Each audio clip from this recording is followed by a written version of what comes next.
Okay, cool. So could you introduce yourself to the podcast? I'm Fareed Salamah, um, born from the Virgin Islands, born and raised St. Croix. Went to Full Sail, graduated from Full Sail, started at the Hit Factory, Criteria, Miami. Just worked my way up as an engineer from there. I have a background in guitar, music. I've been practicing production since I can remember, probably since around the age of 12, um, and just trying to get better and incorporating guitar and stuff like that. And then something clicked, and I was just like, how do I how do I make this sound like what's on the radio? You know. So I basically I saw a Full Sail ad in a Double XL magazine, and I was just like, "Yo, this is what I want to do," and I went for it. Yeah, that's amazing. Yeah. But when was that then? That was what 2004. Graduated from Full Sail. Yeah, Nice. Okay. 2004. Yeah, Full Sail is amazing. Yeah. Yeah, it's But a good school, man. yeah, You gotta go hard. You gotta put in what you want to get out. It's easy to just go and it'll pass you by, because it moves so fast. It's pretty yeah, fast paced. So you just got to go in and buckle down and think of it like a arena for the best or whatever, so yeah, you yeah. can hone your skills.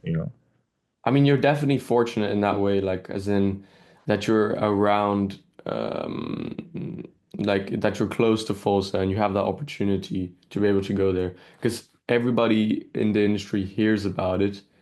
But a lot of people don't have the opportunity to go there because it's in the Yeah. US, the Yes. costs, everything.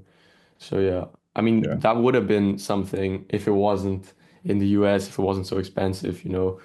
Yeah. Um, but yeah, I think I'm gonna go. I've already signed up to go study at SAE in Yes. SAE Amsterdam. is a Yeah, great school. yeah. A great So school. I saw the SAE facilities in Australia, mm, um, and it was amazing. It's one of the best studios I've been in. yeah. Yeah, it's a really good school. Yeah, So they have it's some really good schools as well, like really good equipment. Like yeah, in the Amsterdam like region, like in the studios there, they have now a Dolby Atmos set up. They have Avid S6, they have SSL 4000E, they have nice. an audio console. Yeah, and also what they're doing is you're allowed to like travel to the countries in the region, so like Germany, Switzerland, and go to like the cities like Munich and stuff and use their equipment. And I Yeah. believe in like Munich and stuff, they have like Neve console and everything. So Oh, crazy, man. yeah. So it's Yeah. exciting ahead of me. Oh, Anyway, congrats, bro. You're gonna love thank you. it. Yeah. So what do you think, what was the most useful thing that you did in your career that led to your success? Wow, that's a good question. I would say probably observation, Mm, observing and applying. mm, Like just like if you can peep game, for lack of better expression, yeah. if you can look at what's going on around you, observe, ask questions, always ask questions. But there comes there's a level of significance to being able to observe and see what's going on around you and learn from it, apply the lessons, and apply it to you, and see how you can use what you're learning and what's going on. Everything you see, everything happens, and you're learning. It's a learning experience. So just soak it all in. Sometimes, uh, you know, sometimes it's better to just observe and talk less. Mm, And not be always. Sometimes you just got, in order for you to take it in, you can't be You can't be talking, you Yeah, can't be, yeah, yeah. so sometimes you gotta just, sit back and take it all in, man, and be a fly on the wall, as Yeah. they say. That doesn't mean don't do anything. You're Yeah, yeah. mentally taking in stuff. You're there, so that's probably one of the key things I've applied. Yeah. Sometimes they say the smartest in the room is is never the loudest. Yeah, and that goes to show, like if you're so busy talking or, expressing, then you might be missing also what you can gain from the room, And as you Yeah. become more comfortable and more seasoned, as you may call it, then you open up more, you balance it. This is a good healthy balance, but you're always learning. So, a good mindset is to be like, what can I take and apply from this session or from this experience? What's new? What can I add to my arsenal? Yeah. Whether it's a plugin, whether it's, a vocal technique, a new microphone, anything, Yeah. Definitely. Yeah. Yeah, talking about that then, do you have anybody, I mean, not to name favorites, but do you have anybody you've worked with in the past who you've really like loved and you really adore working with them and you learn a lot and everything? Oh man, so I've worked with Birdman for Mm-hmm. like over 10 years. So he's definitely up there in terms of uh just vibe and chemistry. When you work with someone for a long time, you build a lot of chemistry. Definitely, yeah. And I mean with him you basically kind of gotta read his mind, you know? Yeah. So I developed a lot of that. And working with him, I was able to do and record a lot of people, like a huge number of different artists, because they all worked with him and they'd come Mm-hmm. through and do a feature. So I was able to probably learn a lot just from having that opportunity open so many other doors, Yeah. working with people like Thug and different artists, Euro, even Wayne, just Mm. getting to see these different personalities and what make these people tick and how they work, you Yeah. know, it's really, really inspiring. And yeah, so I think he probably goes down as one Yeah. of the top. I learned a lot from Timbaland, working with Timbaland on the in my earlier days, when I started at Criteria, I was Mm. still assisting and engineering a little, you know, and I learned a lot on those sessions with Demo, Marcella, Danger Hands, um, e- Jimmy Douglas. Yeah. They showed me a lot. I assisted a lot. I did a Mm. lot of mix sessions, and I was able to, grasp a lot of concepts.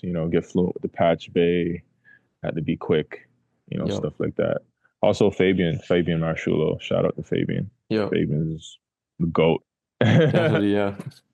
Yeah, no, that's assisted him a great. few times. I mean, Yeah. definitely with Birdman, you must like it must be really fun for you, especially your relationship, as in, like you said, reading his mind. Like now that you've worked with him for 10 years, you probably know everything he likes and he doesn't like, and you can get his mixes right in second pass or whatever. It must be really great for you guys. No, Um, for sure.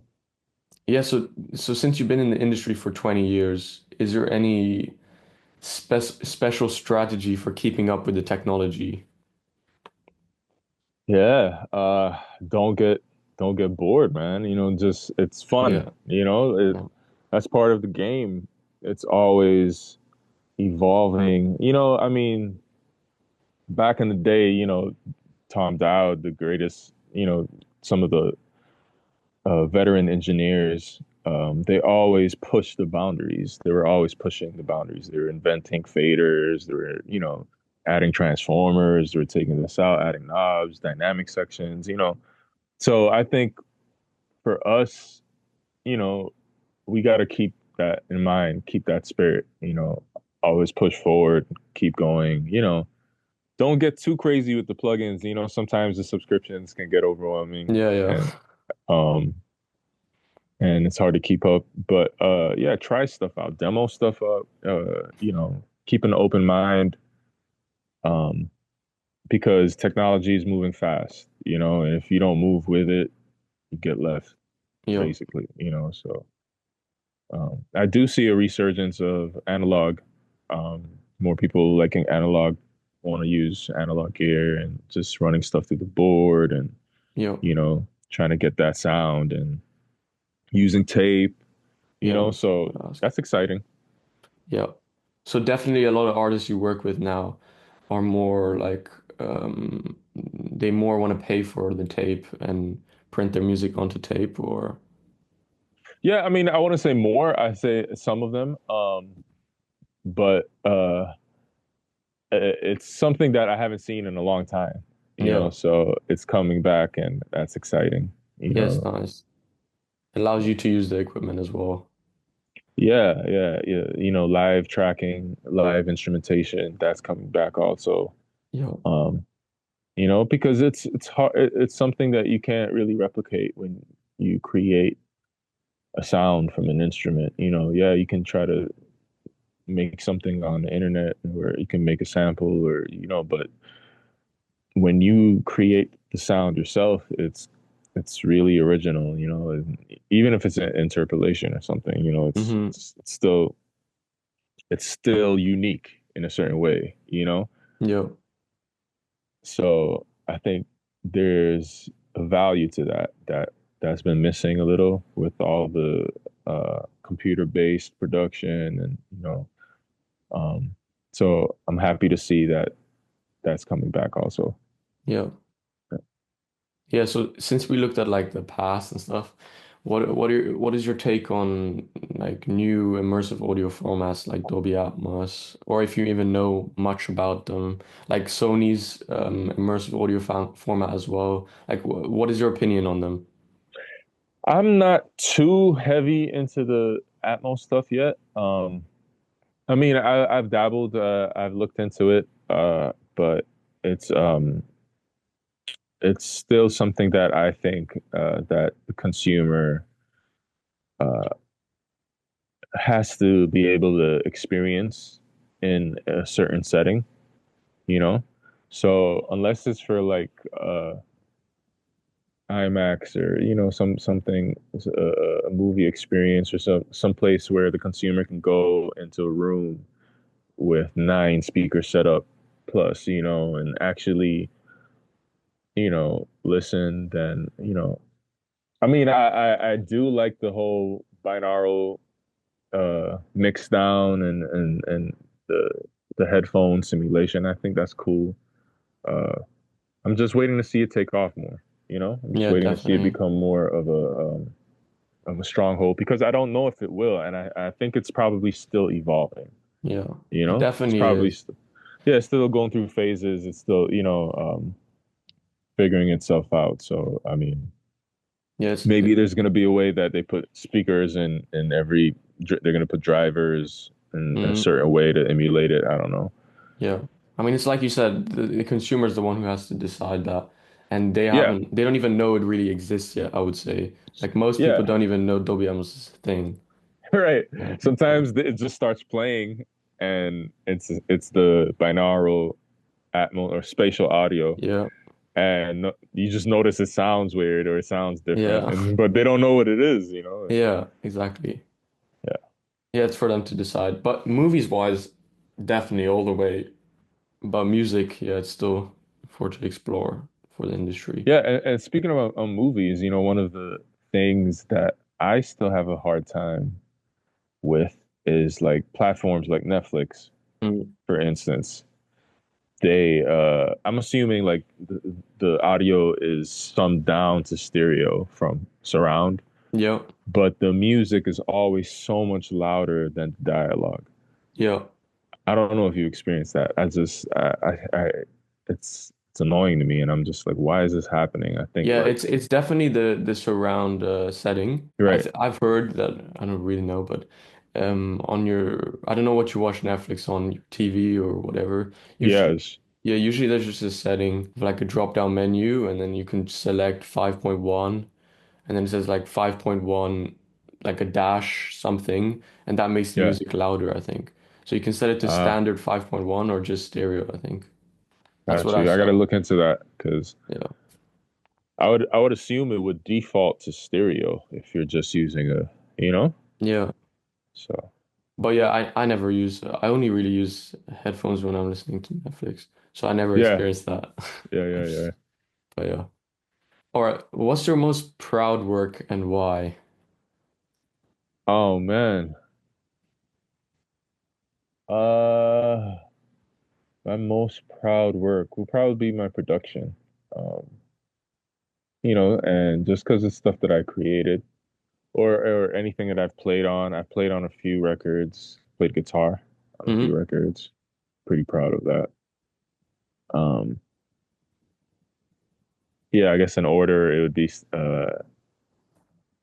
records I produced, Yeah. things I played on, and things I've mixed. Yeah. That's probably the order. Okay. Yeah. The Euro stuff, I've produced a few records for Euro. Um, Yeah. Georgia was one of them. Got pretty well um, feedback from that one, Hmm. as well as a few records that just came out on the Lost Files Yeah. Yeah. uh, tape. So Yeah. There mm, was that one, that Love Me Again. That production was insane. I don't know if you played a part in that production, but it was crazy. no, Love Me Again is Ozuru Miyagi. He's a producer. He's really good. Yeah, he killed that. Yeah. Yeah, It's he killed crazy. that. Yeah. I love it.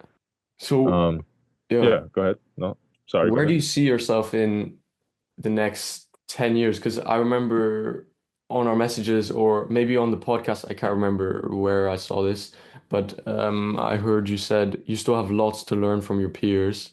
So where do you Yeah. see yourself in the next 10 years or so? Oh man. Uh hopefully, still pushing, bro. You know what I mean?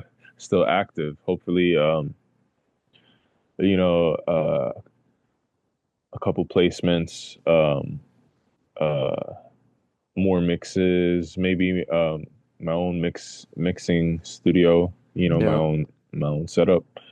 Um, you know, uh just moving forward, you know, I think life has a way of always showing you what you need to focus on most, you know. So I'm just kind of going with the flow, bro, like kind of seeing what grabs me next. yeah, And yeah, I mean, right now I'm focusing more on mixing and definitely want to jump back into production. yeah, Been like playing a lot more on my guitar and, just being more inspired creatively, feel that yeah. spark again. So Yeah, it's yeah, definitely not like I started like honing in on engineering a couple of years ago, and ever since then, like I fell back on producing because I started with producing.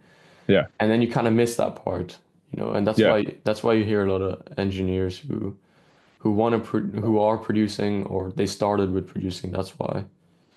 yeah. I mean, if you realize it, some of the best engineers are producers, Yeah, or musicians. yeah, They're low key, very into the musical side of it, not just the technical. yeah, exactly. There are some great engineers that are technical, but for the most part, the best are very musical. They have some production background. And that's what they do it for at the end of the day. Yeah, So, um, yeah, man, I always keep in touch with that side. Don't let it go. It's easy to let it go and just, especially when you get caught up in the day-to-day tracking and like, when sessions are just back to back, yeah, you can lose the creative spark. So, you just yeah, got to try to balance it. yeah. I mean, definitely. I think if there's like one role, like one group of people who can do it all in the industry, it's the engineers. Like most of them can produce, they play their own music and everything. So Yeah. it's inspiring. Yeah. And it's cool because you have to kind of take yourself out of that role sometimes, and focus on one hat. You can wear many hats, but sometimes you got to just um, allow yourself to be that tool to where you know, this artist can fully express themselves to a point where, they're pushing the boundaries, like I think working with some of the best artists and some of the most talented people, you see that they're always in competition with themselves pretty much, like they're always trying to be better and trying to push the boundaries. And when you see that, you understand that, okay, this isn't really always, yeah, it's, you're playing a huge part, but sometimes you just got to focus on doing your part really well, if that makes sense. Yeah. Sometimes we get ahead of ourselves and we want to, we want to dabble in everything, and that's cool. But if you can actually play that role and play it really well, you you'll be amazed to see what come out, what can actually grow out of that situation. Yeah, definitely. Yeah. And since like at the time I looked at your credits and I saw you worked with Lay Lizzy as well because I was assisting for a guy who was working with him. I Yeah. was just curious how you got to Lay Lizzy because it's very different from the rest of your artists. Oh man, my boy Blazin, um producer, he hooked me up, man. Oh man, his name's on the tip of my tongue. But yeah, he reached out to me, bro, and it's his production. He produced the track. Yeah. Yeah, the track is pretty sick. Yeah. I had a blast mixing that. M Blazin is his name, M Blazin. Ah, okay. But Yeah. he yeah, he sent me the whole session. I mixed it. I sent it back. Lay Lizzy had a few notes. And Blazin had a few notes. Um, and I was just super happy and excited to be a part of that. Yeah, definitely. Yeah, because it's like a different, like the artist's audience is like a different audience than all the rest of the Yeah, artists you're working with. yeah, and I have a background. My mom's from Curacao, so Oh, okay. Yeah. yeah, I have a background. Nice. I'm all mixed. My dad is Palestinian. I'm all mixed up, so Oh, okay. yeah, Nice. I like having keeping an open mind. I like experiencing new cultures and working on different genres and like I came up listening to rock, and a lot of alternative rock and Mm, reggae, you know, uh hip hop, stuff like that. So I just like to keep it exciting. yeah, definitely. Yeah, so genres wise, do you have any genres that you really want to get into now? Like, or maybe even think of countries. Like, you're mostly working with Americans right now, obviously, since you're in America. Are there any like countries you want to get into, or any genres specifically like that you want to get into? Like, I don't know, maybe go more Afrobeat direction, or Amapiano or Yeah, whatever. totally. I totally got swept off my feet by that whole movement. The I'm a piano movement and Afrobeat stuff was really, really exciting for me because I haven't heard anything so fresh in a while, Mm, and and it's very simple but very dense music, like it's there's a space for everything. yeah, So the mixing is so fun, yeah, you yeah. know, because everything has its rhythm. It's even the drums, uh You mean those like logs, those the ones that log like, drum. yeah, Yeah, yeah, the log yeah, drums. Even the log drums, those all have a specific space when they hit. yeah. So the frequent, and blend in the frequencies, and then there's a sub also with it. There's probably two, three layers of bass. Mm. Not just one bass. There's log drum, there's sub, there's eight, kick. So I think that's really, really fun to mix, and those guys have been mixing the hell out of it, like really, really well. Uh, Yeah, most of the time when you get those type of songs, they're already like they sound already pretty nice. Like it's just yeah. about polishing it up then. Yes, exactly. Yeah. The production goes a long way on Yeah, that. exactly. It's really nice. Yeah, Yeah, I'd love to definitely. get into that some more. The UK stuff too is exciting. Yeah, Yeah, man, I'm open to wherever the wind blows me, yeah, yeah. wherever I, wherever I end up. Who was that? Do you remember who that engineer was again? Who was working on all those UK records? Um, she's a woman. She just got an award for the mix with the masters like award thing sponsored by Avid. I can't remember what her name was, but she was working on like really big UK records. She's like, Was it hold on, Sylvia Massey or not Sylvia Massey? mm, mm, not sure who No. it is. I'll check it after, but Okay. yeah, no, Yeah, I have she's my killing it. laptop Yeah, here. definitely. And also before you, I talked to Tyrone, like Crossbone T. Oh Those, yeah, yeah, yeah, yeah. yeah. That's my guy, man. I told him I was gonna interview you, and he was like, "Oh, Fareed, I love that guy. He's my Yeah, no, he's the man." best, man. Yeah, He's really cool, man. yeah, And he's very knowledgeable, bro. definitely, Super, yeah, super knowledgeable. yeah. He's been in the game for a long time as well. Yeah, he's doing his thing. Shout out to Crossbone T, Yeah, man. really. Yeah. I mean, the whole UK thing. Yeah, I mean, I'm here in the Netherlands, so I'm actually just working like online with people, like mainly actually in London, Yeah. because How you yeah. like that? No, yeah, yeah. I'm like now, ever since I was young, I've been in like the British system. That's how I know English. Got you. Um, yeah, and now I got contacts from London, so I'm getting all my people from London. Yeah. And yeah, it's nice to work with them, but it's not really like UK drill or anything yet. But yeah, it would be fun to get into that game as well. I What mean, kind of stuff is it, if you don't mind me asking? it's like yeah, it's a bit more like. I don't know how to put a label on it, but it's definitely hip hop. Like it's definitely Oh, like okay, kind of cool. like Kendrick's music, kind of a bit, a bit Okay, like dope, low dope. key hip hop like that. Oh, dope, man. Really cool. Really Yeah. cool. I thought you were gonna say something like pop or No, no, no, no, no. That's No, that cool, would be dude. interesting though as well.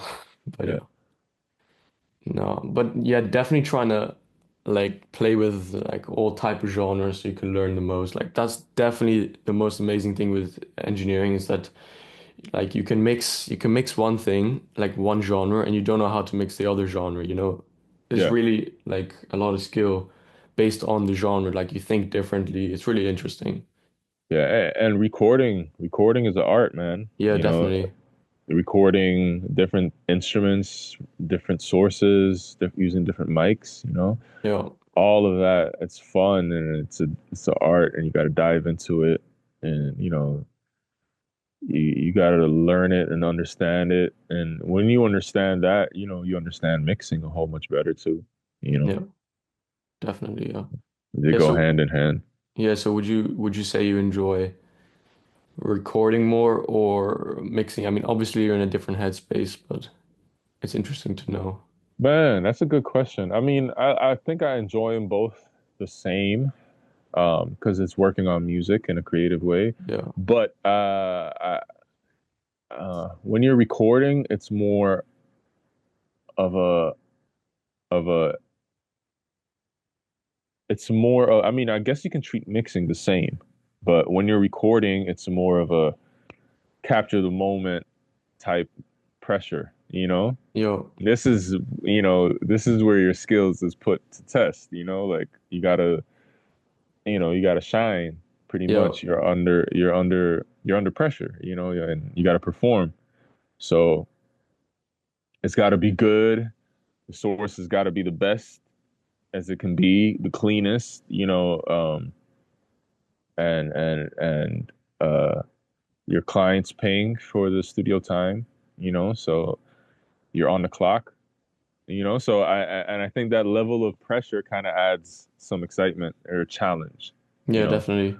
Mixing also, if you're mixing, you should probably approach it that way and be like, hey, I'm gonna knock this out in a certain amount of time, bum, bum, bum, try to do this, and have a structured approach and not just go in blindly and, you know, mix aimlessly till the end of time, you know? Yeah, yeah, yeah, definitely. And on working with Skip Marley, were you mixing him through the SSL or through the box? It's usually a mixture of both. We like to use the board as much as possible, you know, especially when we're recording and, all the instruments go through the board. Um, uh, any scratch vocals, SM, 57s, whatever, they all go through the board. Yeah. Um, and yeah, mixing sometimes if we have, if time allows, break it out, we spread it out on the console, and it just brings it alive, man. Like the Yeah. board does something incredible. It's just, to me, mixing on a board gets you to that sound quicker, Yeah. you know? Although, it's ironic, the recall and the printing and all of that takes much Mm. more time, but Yeah. the actual mixing process, it just gels, it just does something. And I feel like uh there's more imaging. Yeah.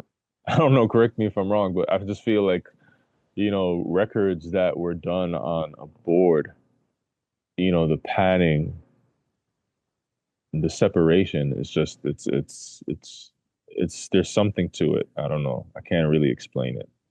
Yeah. There's something I about, haven't worked on boards enough to know that, but but you've probably heard a lot of records mixed and recorded through them. You yeah. probably heard, um, like listen to some Dave Matthews Band, or Mm. yeah, some Tom Lord Algae mixes, Yeah. um, and listen to the separation. And, granted, some of that probably ran through tape too, but uh, it's really something special, you know. Yeah. And Pro Tools and D in the box is getting close as technology grows, but you got to remember that's trying to emulate that. Yeah. Exactly. So Not the real thing. exactly. On the record Close with Skip, was that mixed through an SSL then? Uh, um, Yeah, so I believe Serban did the final mix on that Yeah. record. Yeah, so Serban, has his process. Oh, okay. But no, the pre stuff was all in the box, I believe. I mean, a lot of the added, like, any added guitars, was done through the board. Yeah. Um, yeah, but usually if I know something's gonna be sent off, Yeah. I'm probably not gonna do too much processing or run it through the console, or do too much, but sometimes the artists request that, sometimes they want it ran through the board, or beefed up, or Yeah. just give them that color, Yeah. so it's all preference, it all depends. Yeah. So, as a recording engineer, no need to name or anything, absolutely not. But have there been any nightmare sessions in the past that have like taught you a lot? Like any sessions that really went wrong and then it taught you like the world? Oh man, yeah. A few. I think I definitely had um in my early days, I believe I had a session with Ross, and headphones was too loud, you Hmm. know.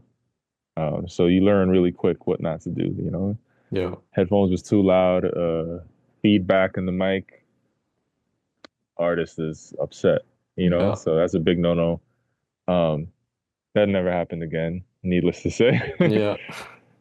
And then just little things, always save, constantly Yeah. save. Yeah. Like a mad person, just Apple S, Yeah. all the time. Um, because there have been incidents where power goes out or something happens, and you're just like you're stuck with whatever you saved last. Mm. So always save, and don't depend on autosave too much. Yeah, no, I never do. Like Yeah, when I'm doing like vocal fades or whatever, every little move I do, immediately Command S. yeah, It's yeah, like printed in my brain. yeah, man. It's good. It's a good habit. Yeah. And So, shortcuts are really important. yeah. I'm not a big shortcut person. I mean, yeah, I start to look into them, but yeah. No, everyone has their workflow. Shortcuts are cool. If you have certain workarounds to certain things that get you there faster, then so be it. Use those things. Everyone works differently. I use shortcuts, and I'll customize the trackball Yeah, um, to the tools and Pro Tools, the selector grabber tool or the trim tool. I'll just customize that on the yeah, trackball. So it just makes things a little easier. But you got to if you do that, you got to get used to it. So it's however you like to work. Some people use the smart tool a lot. And I kind of forced myself to learn both. mm, And I'm just I'll use best of both worlds depending on the situation. You know. yeah. I mean, yeah, definitely when you're recording someone or when you're in a session, shortcuts is everything. It's all about Yeah, saving time. they really help, man. And for what I know, like they really help. In my experience.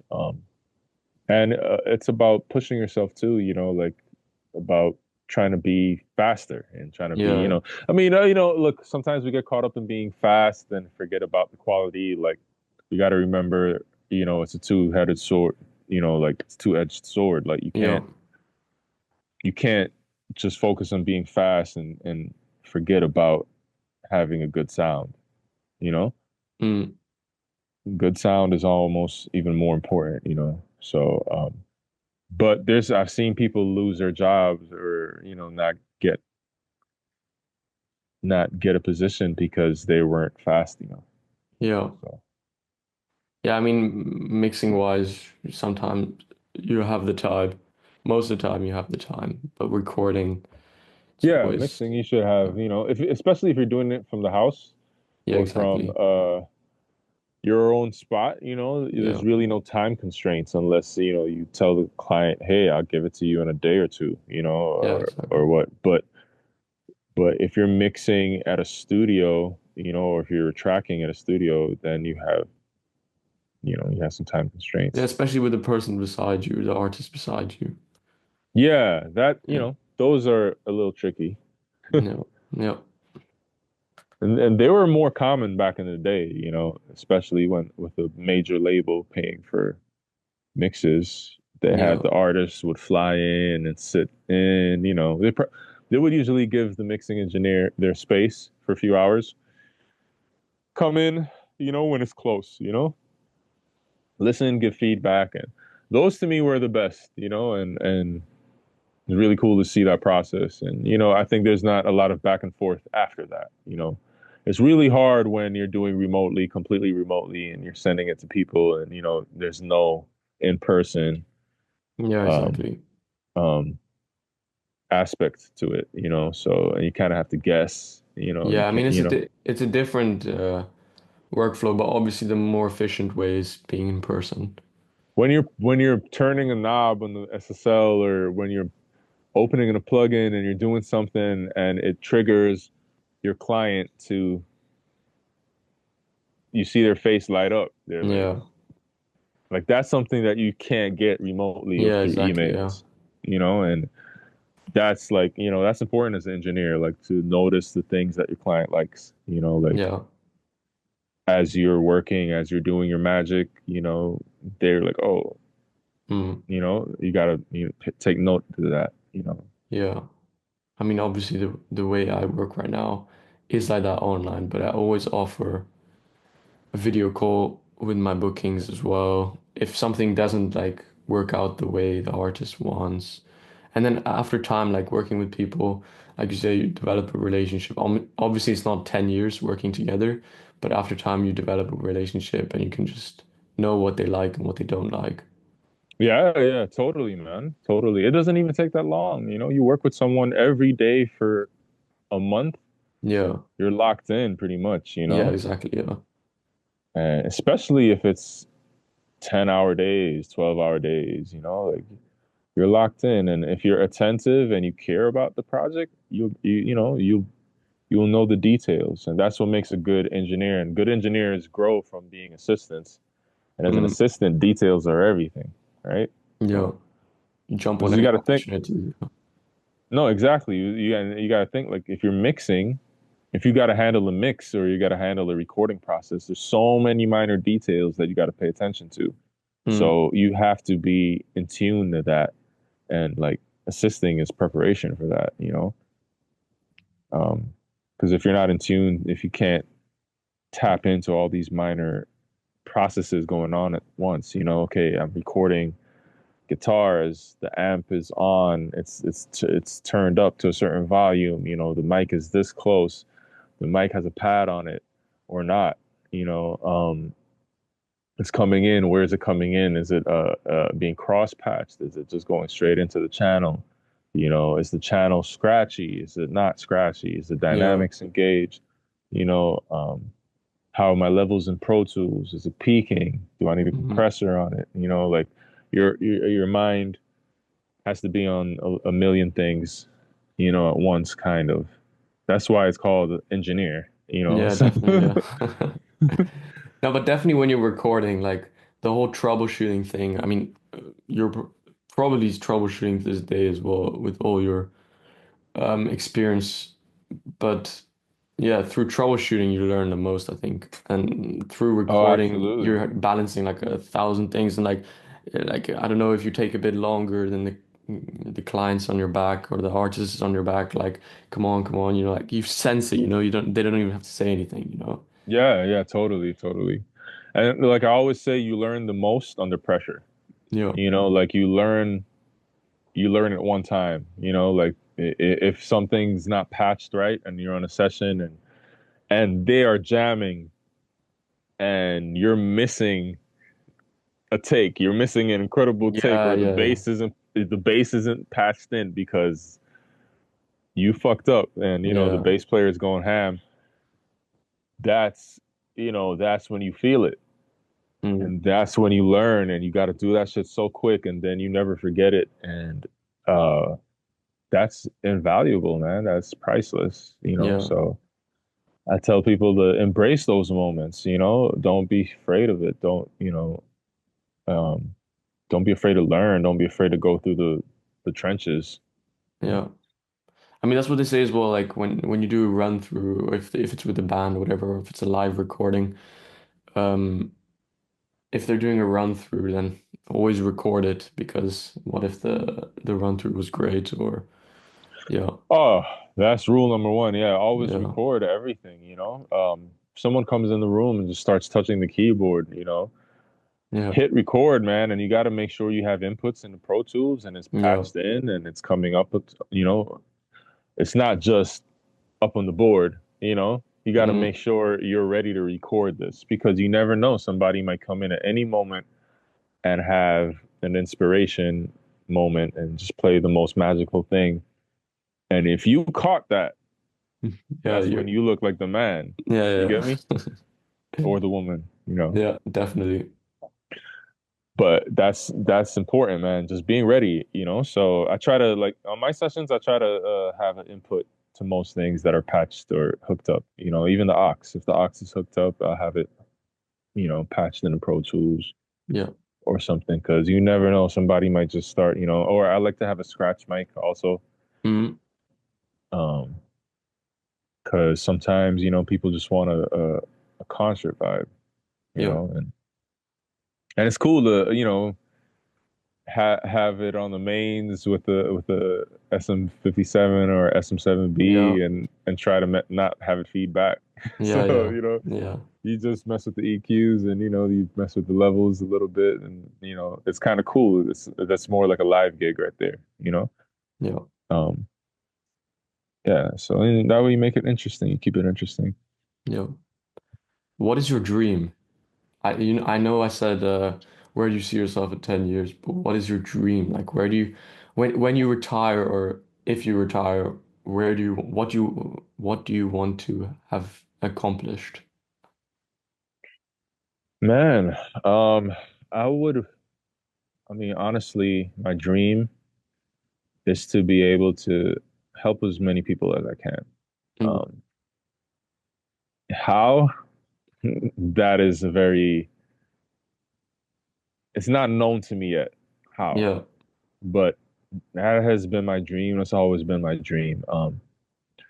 Whether it's to teach or do tutorials or do more podcasts or do workshops or start a school or whatever it is. I believe I see my potential. I see my journey heading in that direction.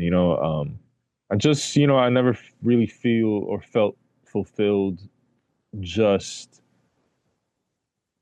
working on me. Yeah, yeah. If that makes sense. I've always felt like there's a lot more and bigger things and more important things and just different things that we can contribute, even though working on music is very important because music's very powerful and music Mm, shapes a lot of lives, but I'm just open-minded. I'm keeping an open mind, and yeah. just willing, open to see what the horizon brings, Yeah. with new things. Yeah. Yeah, it's really humble. That's nice to hear. Definitely also with Tyrone, he said the same. He said, I've been in the game so long now, and I kind of just want to pass on my knowledge now. Yeah, Yeah. totally, man. And you really appreciate the ones who did it for you, you Yeah. know? And you see it and you're like, damn. And you kind of know what I noticed, the greatest, some of the illest A-list mixing engineers of our day right now. Shout out to all of them. Mm, They've came up under a mentor, most of them. mm, They've learned from someone. yeah. Those days are slim now because people are mixing more from their house or from their home studio, and they don't really have, there's some assistance here and there, but budgets are less, so you don't see that as often. But the fact that, that happened, um, that birthed a whole genre of really, of masters, and for them to pass on their knowledge, it's so scarce. It's like a kung fu master who learned a form of kung fu that isn't around anymore. Yeah, But yeah. that this guy, and now he's like decided to teach you. You get Yeah. me? Yeah, yeah. So that's what these people have done when they pass knowledge on to us. So for us to pass it on, it's exponentially special. Like it's really Yeah, yeah. crazy, like because it's dying out. Like it's really like it's something where it's a dying breed or it's not Mm, happening as often. So we got to try to keep it going or reignite it.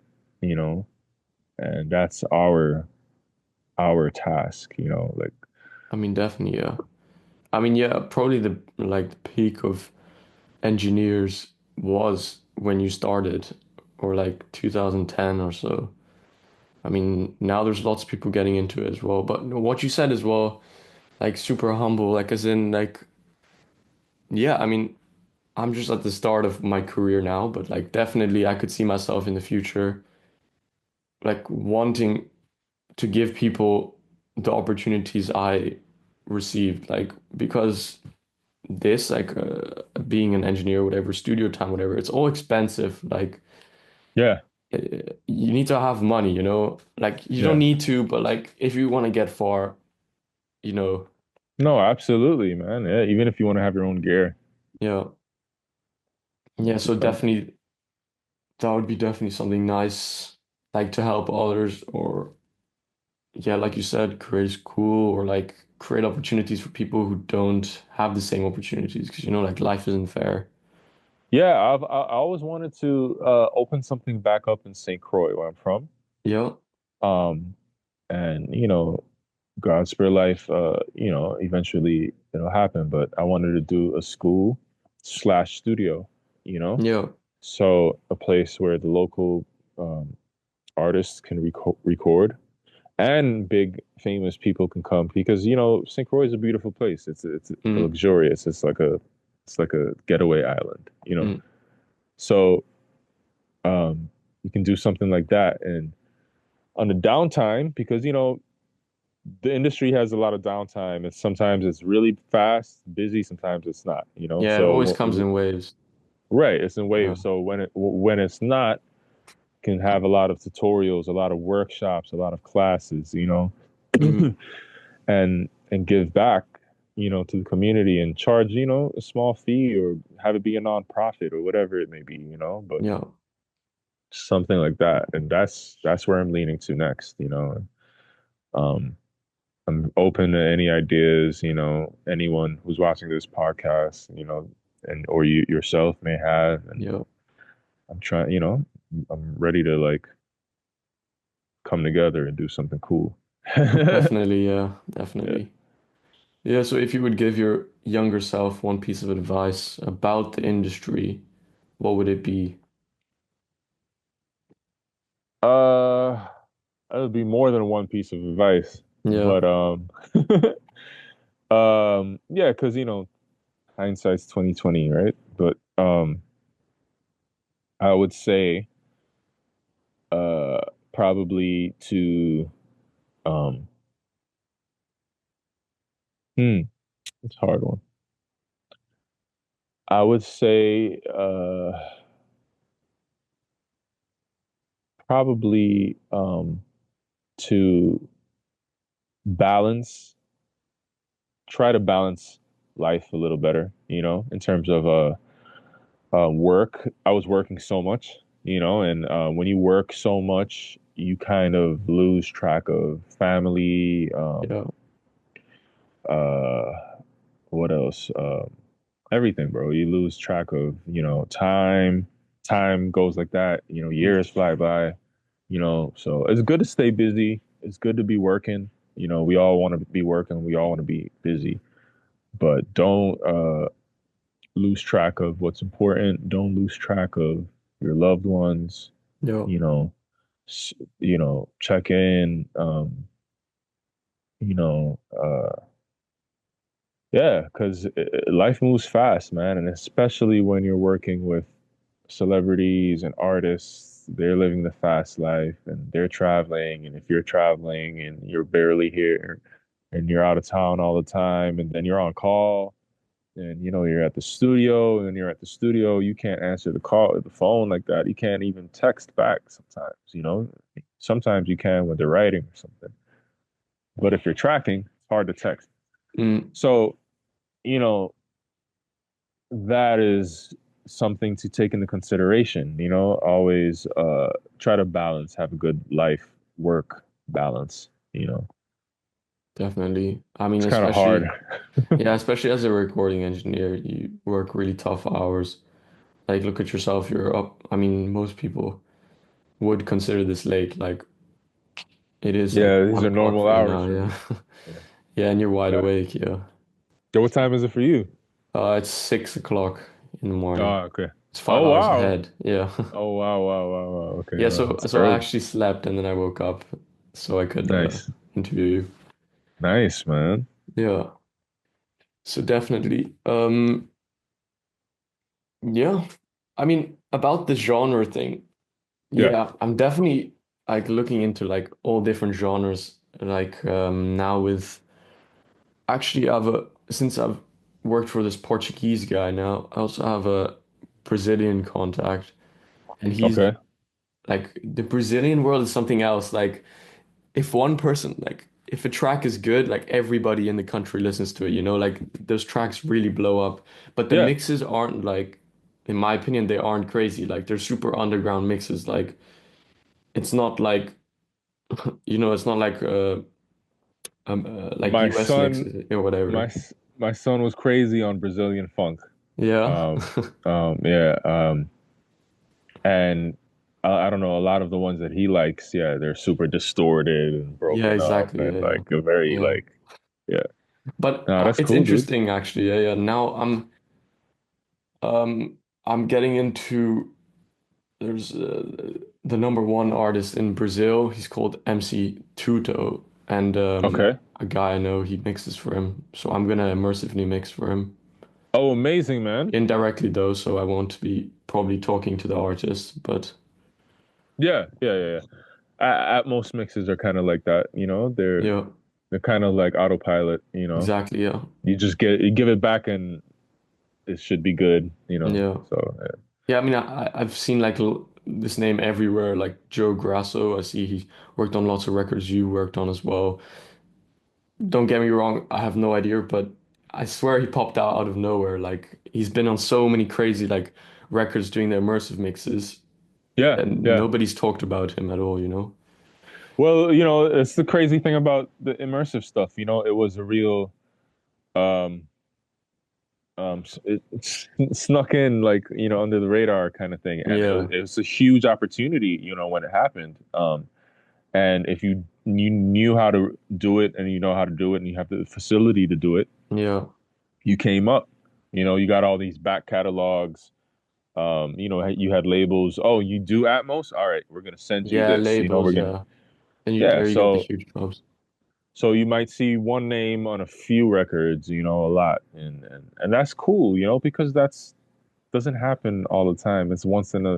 Yeah, It's yeah, once in an era, bro. You know, definitely. it's historical, and you Yeah. know, it's cool to see it. You know, Yeah, so that's definitely why I try to get into that game now. Like open as yeah, many opportunities as possible. And the thing is with those immersive mixes as well, they're not like as a leading role as like a mixing engineer. So you get to play like a role on some pretty big records, you know? yeah, yeah, absolutely, yeah. Mastering also, you Yeah, know, definitely. mastering, man. You know, shout out to Sing. You know, Yeah, Colin Leonard. He's a great mastering engineer. You know, yeah, and look at how many records he's been a part of. You know, all those records get nominated for awards and Grammys and get certified, you know, and they go platinum. And, you know, he's just become his catalog and his name just become attached to so many things, you know, because yeah, he's focusing on a specific niche in the industry, yeah, mastering. You feel yeah, me? And it's kind of a very mysterious uh yeah, space, you know, like a lot of people don't talk about mastering. You know, what is used, you know, like their process. It's always kind of like mysterious, you know. And yeah, I master some of my own things now, you know, that go straight to DSPs. You yeah, know, yeah, sometimes I prefer because, you know, sometimes it's easier just to cut out that extra person, you know, that you might have to explain your vision to or whatever. But to be honest, you know, I prefer when there's a mastering engineer involved because, you know, it's an extra set of ears exactly. Yeah, yeah, and you know, they actually, you know, if they're good, they're going to enhance it, you know, yeah, yeah, they're going to do what it needs. So, but you know, if it's not feasible for the project or the budget, you know, I master. It's fine. yeah.